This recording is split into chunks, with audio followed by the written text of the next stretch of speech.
இன்னைக்கு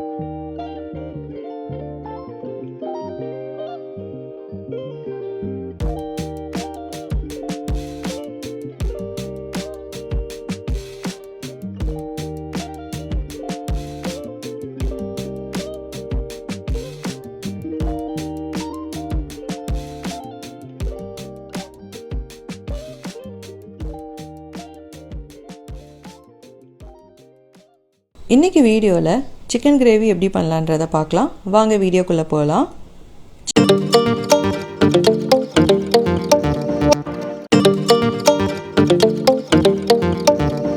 chicken gravy பண்ணுறதுக்கு வானல் சூடு பண்ணிவிட்டு 3 டேபிள் ஸ்பூன் எண்ணெய் சேர்த்துருக்கேன்.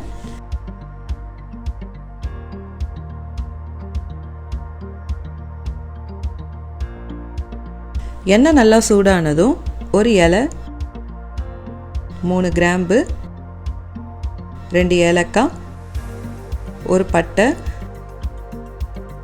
அரை ஸ்பூன் பெருஞ்சீரகம் சேர்த்துருக்கேன்.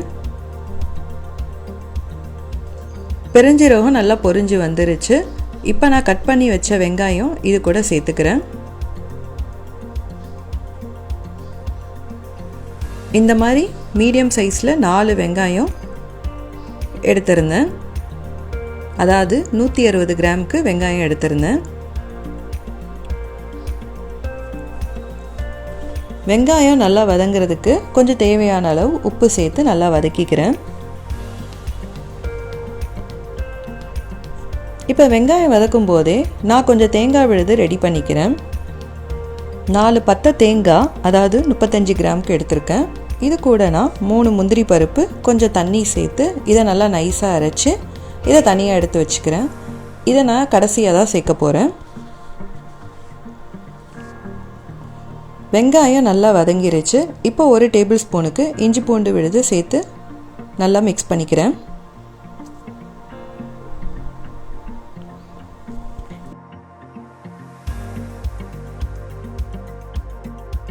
இஞ்சி பூண்டு விழுதெல்லாம் நல்லா பச்சை வாசனை போகிற அளவுக்கு நல்லா வதக்கியாச்சு.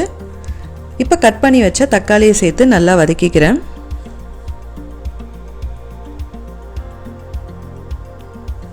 இந்த மாதிரி சைஸில் 3 மீடியம் சைஸ் தக்காளி எடுத்திருக்கேன். அதாவது 160 கிராம். வெங்காயமும் தக்காளியும் 160 கிராமுக்கு தான் எடுத்திருக்கேன். சேம் அளவு தான். ஒரு 5 நிமிஷத்துக்கு நல்லா தக்காளி வதங்கணும்.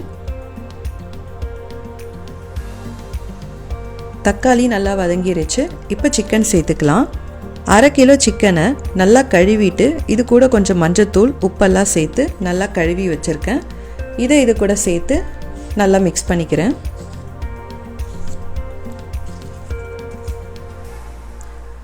இப்போ இதை 5 நிமிஷத்துக்கு நல்லா கொதிக்க விடணும்.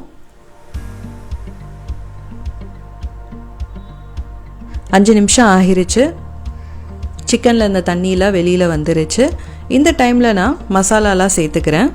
1 டீஸ்பூன் மல்லித்தூள், 2 டீஸ்பூன் சில்லி பவுடர், 1 சிட்டிகை மஞ்சத்தூள், 2 டேபிள் ஸ்பூன் குழம்பு மிளகாய் தூள் சேர்த்துக்கிறேன். எங்கள் வீட்டு குழம்பு தூள் கொஞ்சம் காரம் கம்மின்றதுனால நான் 2 டேபிள் ஸ்பூன் சேர்த்துக்கிறேன். நீங்கள் உங்கள் காரத்துக்கு ஏற்ற மாதிரி சேர்த்துக்கோங்க. கொஞ்சம் கொஞ்சமாக சேர்த்து மிக்ஸ் பண்ணிக்கோங்க. இது கூட நான் 1/2 டீஸ்பூன் உப்பு சேர்த்து நல்லா மிக்ஸ் பண்ணிக்கிறேன். இதை நல்லா 1 நிமிஷம் நல்லா மிக்ஸ் பண்ணிக்கணும். அப்போ தான் அந்த மசாலாலாம் நல்லா அந்த சிக்கனோட மிக்ஸ் ஆகும். நல்லா கிளறியாச்சு. இப்போ தண்ணி சேர்த்துக்கலாம். மெஷரிங் கப்பால் 1.5 கப்புக்கு தண்ணி சேர்த்துக்கிறேன்.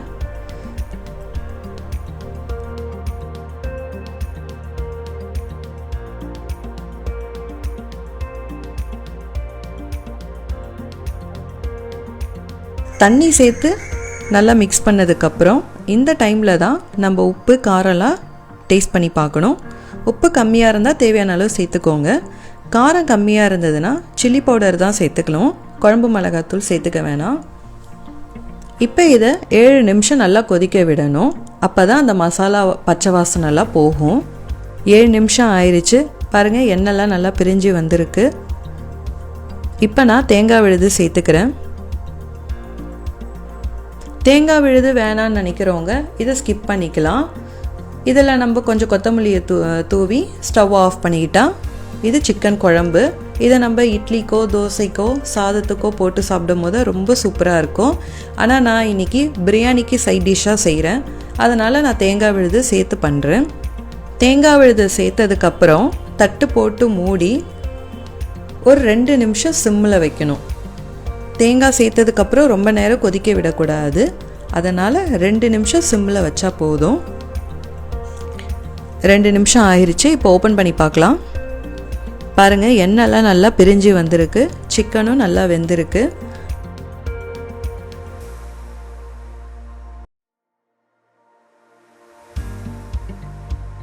அவ்வளோதான். இதில் கொத்தமல்லியை சேர்த்து இறக்கிக்கலாம்.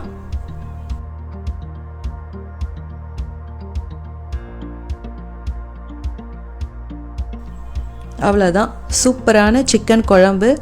இல்லை, இதை குழம்புன்னு சொல்லலாம், சிக்கன் கிரேவின்னு சொல்லலாம். சூப்பராக ரெடி ஆகிடுச்சு. மறக்காமல் நீங்களும் ட்ரை பண்ணி பார்த்துட்டு எப்படி இருந்ததுன்னு எனக்கு கமெண்ட்டில் சொல்லுங்கள்.